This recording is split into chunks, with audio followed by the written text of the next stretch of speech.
Er was toch dat het zo'n 8 weken wordt om het te repareren, maar het wordt dus volle langer. Dat smiet een soort problemen op in de omjouwing. Begelijks bij de huisdokter. Ook farmaceutisch is dat wel een ding.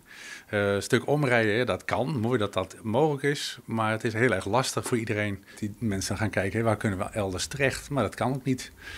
Dus die mogelijkheid is er niet. Collega's in de buurt kunnen niet zomaar honderden mensen opnemen. Dus de hele huisartsenzorg, ja, dat dreigt toch wel een gevaar.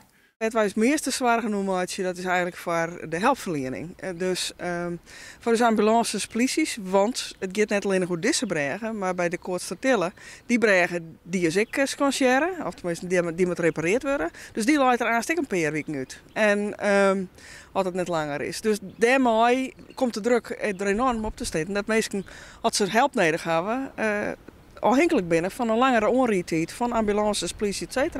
Dus dan moet je wel eens zwaar genoeg. Ik winkeliers ben net blij met de vertraging.